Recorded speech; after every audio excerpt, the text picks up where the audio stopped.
Hello, welcome to Spark Joy Astrology. I hope you had a great weekend. It is Monday, June 26th, 2023. It was a challenging weekend as far as aspects, and we are working with one of those still today.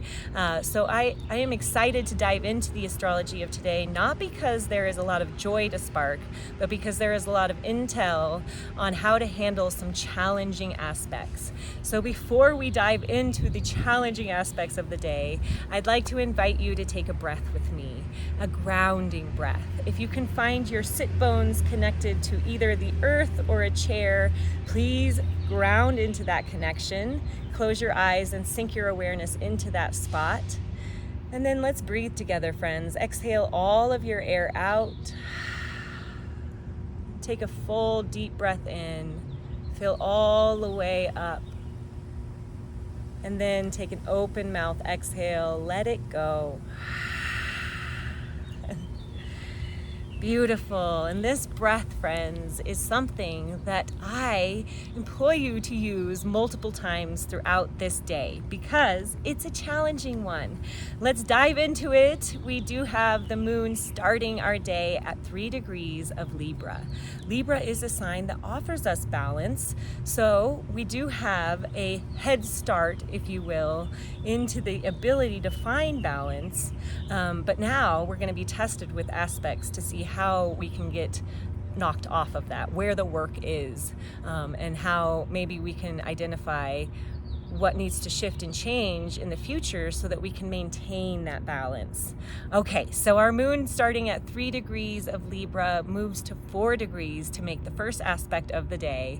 And here she squares the sun. The sun is in Cancer at 4 degrees, and this square brings in the first quarter moon of this moon cycle. And if you look up at the sky tonight, you'll see that the moon is exactly half filled.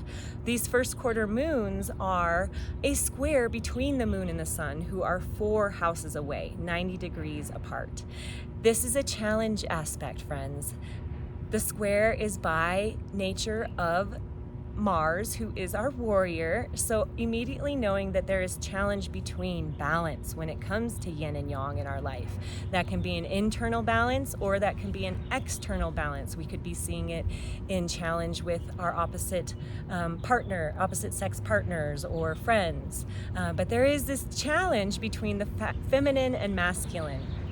So examining the balance within your family's systems as well, because the moon represents our closest partnerships, those that we are most intimately tied to. Family problems can come up with this square of the sun and the moon. Also looking at your body, where are there challenges happening? I ate way too much chocolate over the weekend, and today I am feeling that imbalance in my body. This is also where you look at relationships, yin and yang. Be attentive to this today. Working towards balance when this is more of a challenge today is the practice of life. Our moon does go into quite a bit of a void. She doesn't make another aspect until 7 a.m. So there is this rest energy that is available around working into balance. At 3:21 a.m., here's the big aspect, friends, that I brought up over the weekend, and this is Mars squaring Uranus. Mars is at 21 degrees of Leo, and Uranus is at 21 degrees of Taurus. Leo, the heart. Taurus, stability, reality. Where in our lives is our reality, those structures that bring stability into our life, not in alignment, challenging our heartfelt sense, our true desires and passions? Where are these not in alignment today, friends? There is a battle going on, and there may be this, on one spectrum, some irritability, restlessness, lack of balance, even maybe some aggression.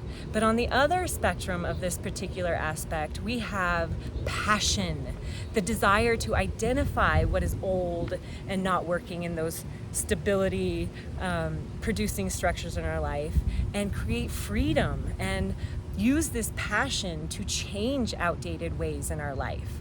So you have a big spectrum to work with today. I will tell you that irritability, impulsivity will lead you more into these arenas, and where you can take those deep breaths and ground yourself. You can use the passionate energy of Mars to free yourself from those old structures, Uranus. So friends, just be ready for sudden shifts, sudden changes today. Don't expect everything to go according to plan. And when you see the ability to take action, do so. Use your passionate energy to make those shifts. Okay, now we move back to the moon, who comes to 7 degrees of Libra at 7:05 a.m. Here she makes a quincunx, or a inconjunct, which is 6 houses away. This is a 150-degree angle aspect.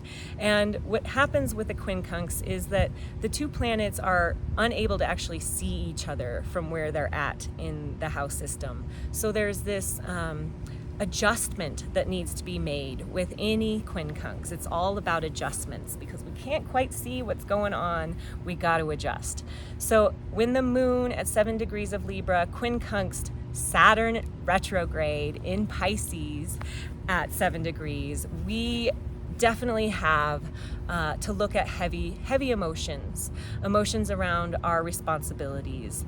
With Pisces being this watery spiritual house in which Saturn and Neptune, our spiritual planet, are residing in, looking at spiritual practices around our intuition.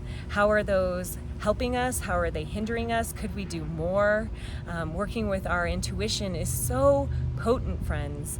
And the moon making so many aspects, more than any other planet or luminary in the sky, we're always working with our emotional nature, our yin nature. And this particular aspect really can be hard, friends. It's like adulting is hard with this aspect. And I can attest, at 7:05 a.m., I was still laying in bed going, I do not want to wake up, even though normally I'm up and have already done yoga starting at 5:30 a.m. So it was hard to adult today. I can attest. Emotions are a little more restricted. At least they were this morning. I'm feeling better now, thank God. Thank God moon transits are only about 2.5 hours. But that mindfulness practice is a beautiful thing to bring in when you're feeling that adulting is hard energy. Okay, so our next aspect at 9:45 a.m., the moon moving to 8 degrees in Libra makes another quincunx, but in the opposite direction, 6 houses away in the opposite side, to Taurus. Here she finds Jupiter. So they make that quincunx. There needs to be adjustments around your emotional nature. Perhaps you're being overreactive.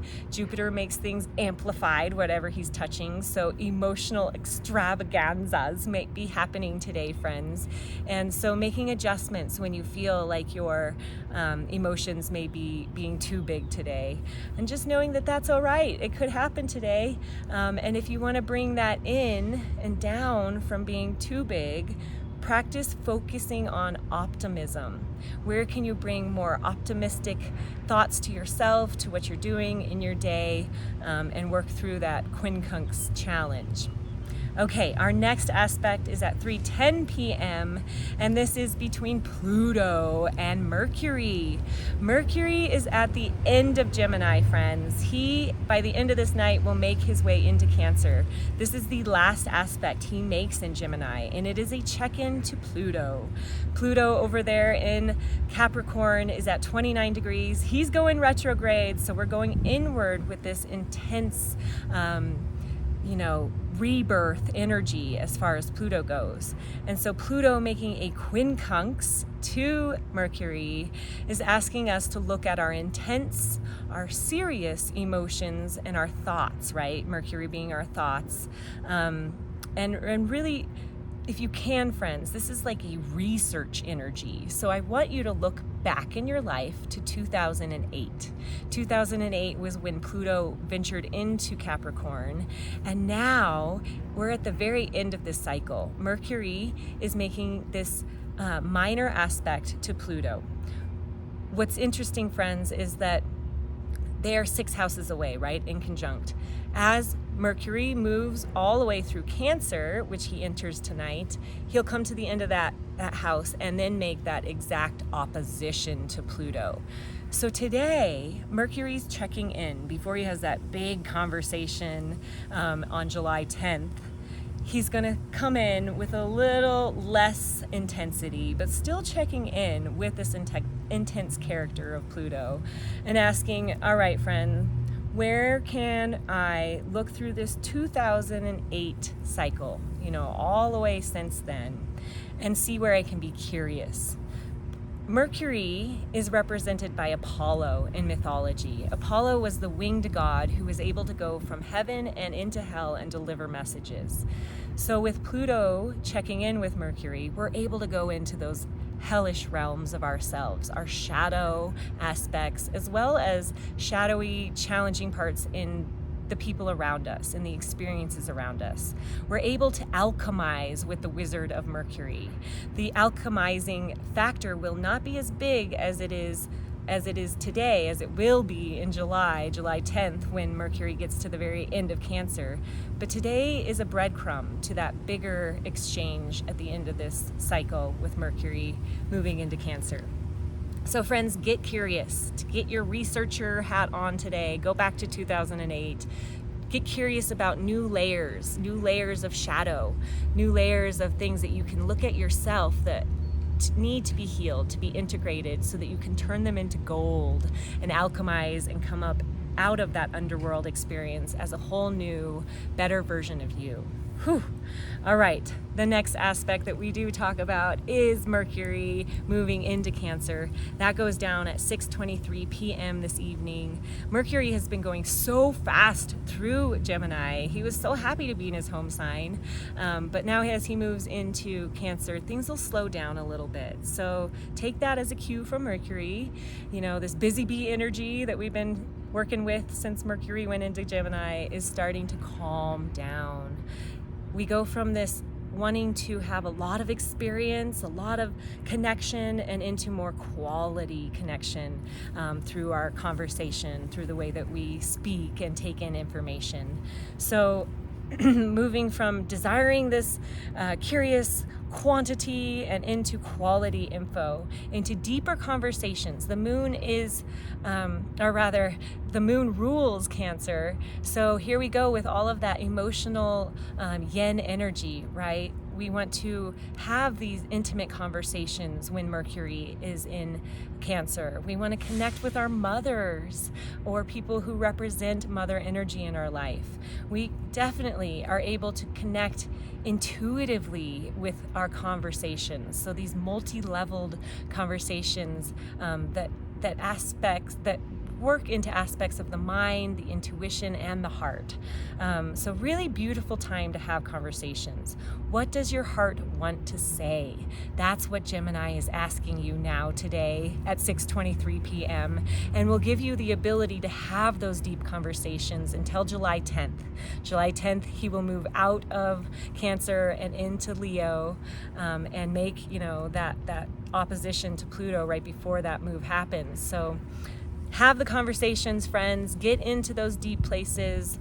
I like to think about this energy, because it is the mother energy, as the elephant. Elephants have the longest gestation period of any animal. I think it's 22 months, almost a year that they have that little baby grow in, or maybe if it's longer, 26. I don't know. It's a long, but that yin energy of the elephant, and then the elephant's memory, this energy as Cancer is holding Mercury is the ability to get into those deep memories that spark these deep bonds, right? So stimulate heartfelt memories, using that adaptable Mercury mind to get into those different layers of memories and just accessing a new level of emotional quality. So where can you express your words from your heart space, friends, this evening after we work through some challenges?